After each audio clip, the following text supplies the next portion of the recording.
As well as a rich history in the thoroughbred breeding world, Cambridge Stud has undergone a modern-day metamorphosis undertaken by current owners Brendan and Jo Lindsay, with new state-of-the-art breeding facilities, a magnificent museum honouring the legacy of Sir Patrick and Lady Justine Hogan, an outstanding broodmare band and regular group winners. You don't want to miss out on seeing these yearlings.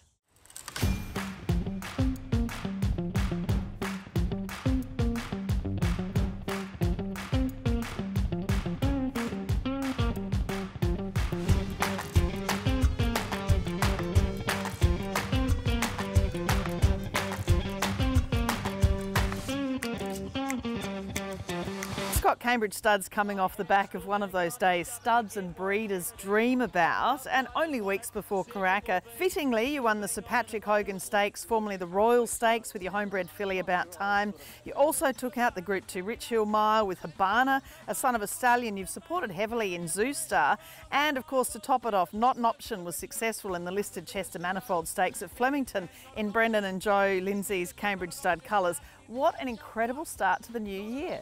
Yeah, it's been amazing. You almost have to pinch yourself a little bit. Yeah, we've been very fortunate. We've had an amazing run with the racing team right through. We had a great day, Melbourne Cup Day, with 4 winners at Pukekohe, and then, you know, to start off 2024 with a stakes treble was just, yeah, it's been fantastic, and it's great for the farm because regardless of whether they're associated with us or not, to have our colours going around, and, you know, everyone loves winning and being associated with winners. It reflects really well on the farm, and we're very lucky that Brendan and Jo have assembled such a great racing team, and, you know, particularly our farm trainer Lance Noble. He's just got the horses flying at the moment, which is, yeah, fantastic for everybody involved. Athabaskan wide out, swamping them! And your stallions are also doing a wonderful job. Almanzor, Athabaskan, a dual stakes winner in Sydney, Zabmanzor, Cheval d'Or, and many more.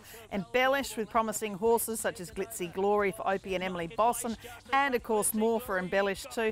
And really excited to see the first of the Hello Zanes being sold this sale season in New Zealand and Australia. Yeah, it's been a very busy time for the stallions too. You know, Almanzor just continues to roll out his 3-year-old winners again this year.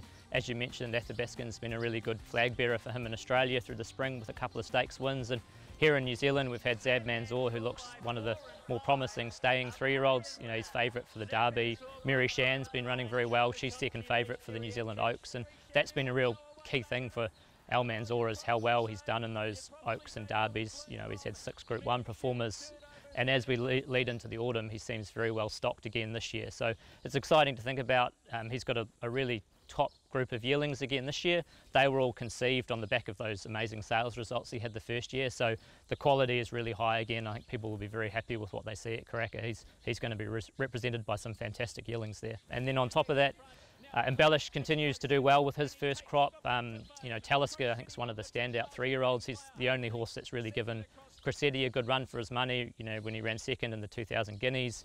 Lubron's a filly we race, who she just has had a bit of bad luck. Probably everyone saw when she went through the running rail in the Group 2 prior to Christmas, and she's come back again and run 3rd in another Group 2. So again, I think she's got that potential to win a stakes race, and, you know, for Embellished at his stud fee and what he's done so far, that bodes really well. We're really excited about the first yearlings for Hello Zane. We're really optimistic at how they're going to be received by buyers from what we know we've got in our draft here, but what's also out there among the other farms. You know, he went to stud with a really good profile. He was very well supported by the best breeders in New Zealand. So he's got numbers, but more importantly, a really quality group, you know, of the mares they're out of. I think he's such an interesting horse for down here. A very good 2-year-old. He trained on at 3 and at 4.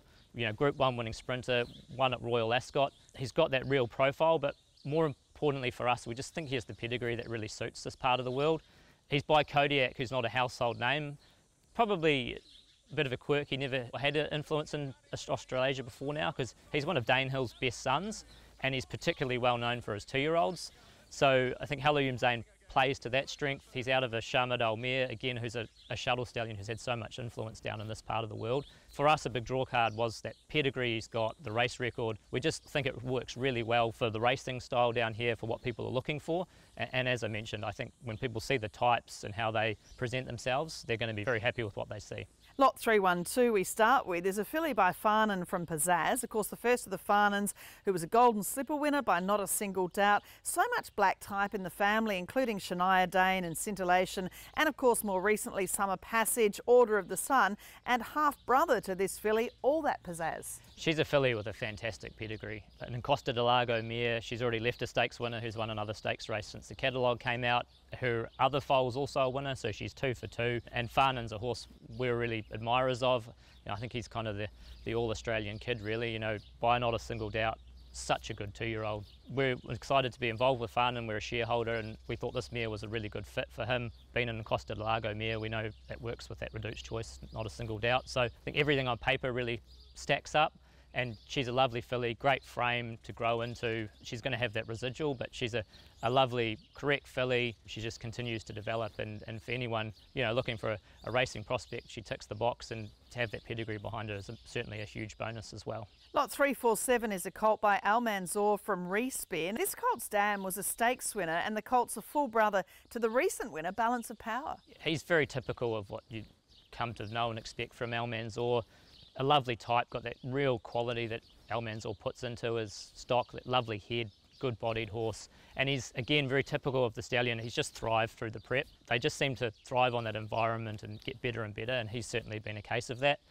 As you mentioned, his brother, Balance of Power, he was a lovely-looking yearling as well. I think he's going to be a nice staying 3-year-old through the autumn, and I know Tiaki, I feel the same way about him. A stakes-winning mare. She's already done the job with the stallion. As I mentioned, like his brother, very nice type. Probably come out as a 2-year-old, but ultimately going to be that nice, staying 3-year-old type. Lot 352 is a filly by Halloween Zane from River Mist. And this filly's from a Pierrot mare, from a half-sister to Magic Night Stakes winner Willow Creek. It is that great sprinting River Dove family. Yeah, this is a filly we're very fond of. She comes from a Pierrot mare from a really good Australian family that brings that flavour of speed and precocity. Halloween Zane himself was a Group 2 winning 2-year-old. His sire is known for his 2-year-olds, so we hope he'd get some stock that would look like they'll go early, and I think this filly really fits the bill. She's not an overly big filly, compact, sharp looking, well muscled, moves along well, which is a trait we see in a lot of the Halloween Zane yearlings. So when we were getting the stallion going, we hope we get some types like this, and of our fillies, she's one with the Karaka Million in mind that people will be zoning in on. Lot 358 is a colt by Savabeel from Romantic Time, and again I've been looking forward to seeing this colt, particularly since the Sir Patrick Hogan Stakes win of his half-sister About Time. The colt's a half-brother to the ATC Derby and Turnbull Stakes runner-up Young Werther. His dam's a half-sister to the Speedy Silver Slipper Stakes winner in Amelia's Dream. This is just a wonderful family developed by Sir Patrick over generations. Yeah, he's a bit of a star, this horse. It just, as you mentioned, by a fantastic stallion in Savabeel that just does it year after year, and whether you compare him to the best in New Zealand or Australia, he stacks up every year with the pedigree to go with it. Romantic Times from that Shalt Not family, Amelia's Dream. It's a really active and successful pedigree, no more so than having that current update with About Time. So he just has everything going for him in a pedigree sense, and when you see the horse in front of you, he's a bold, good size, really mature type of colt. Great strength to his hindquarter. When you see him go away from you, you can just really see the power he's got behind the saddle. And he's got a great mind to go with it. It's one of those horses that I think just has everything stack up. He's got a real sense of timing about him coming into the sale with what's happening in the pedigree. And we're very excited to be presenting him.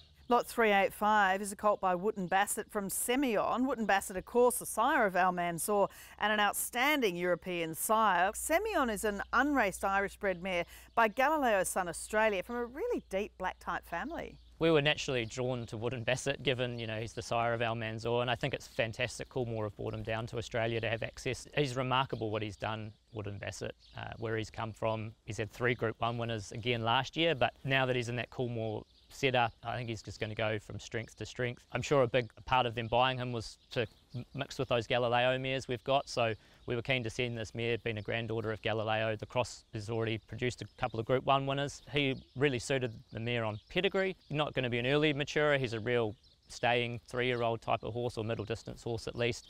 Not overly big, being a first foal, just really well balanced, athletic type, moves really well, he's got a lovely hind leg, and he's an earlier foal. He's the kind of horse you'd hope as a spring 3-year-old, that's when you're really going to see him.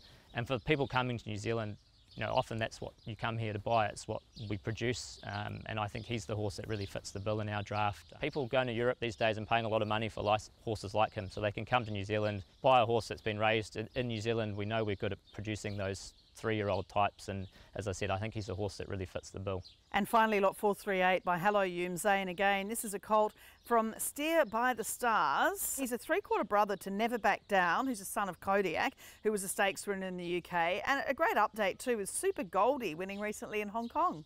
This colt's got some real presence about him. Yeah, we've had great feedback on the parades. He comes out and all of a sudden someone gets out of their chair and everyone's really drawn. He has that presence about him. He's a lovely type, great shoulder, really good strength behind him. He looks like a nice, mature, fast kind of horse. The pedigree just stacks up so well as well. Pivotal and Unbridled Song are two of my favourite broodmare sires. The mare's already left a stakes winner by Kodiak. She's got a very promising Tavistock up in Hong Kong and Super Goldie. So everything makes sense about the pedigree. When you see the type in front of you, he's exactly what we hope for. He's a horse that seems to be really drawing a lot of attention. I think at the sale is going to be one of the standouts for us. What are you seeing in the whole draft? I mean, it's always such a quality draft from Cambridge Stud. Yeah, we're very fortunate on multiple fronts. Like we've got Al Manzoor, who's been such a great success for us at the sales. The Hello Yumze's coming through now adds that new flavour. The upgrade in the broodmare band, there's been a lot of investment in new families. Breeding off the farm too, you've seen a Wooden Basset and a Farnan and some of those things that give it a bit of flavour. The feeling I get from this draft is you go through, I think a quarter of our draft have already had a sibling that's provided an update. So they're really active families, there's a lot happening in the families. Young mares, well-credentialed mares, plus you've got, Romantic Time's a good example, one of Sir Patrick's older successful families, and it's still kicking goals. So regardless of what you're looking for, overall it's a really consistent draft, and I think it's got something for everybody.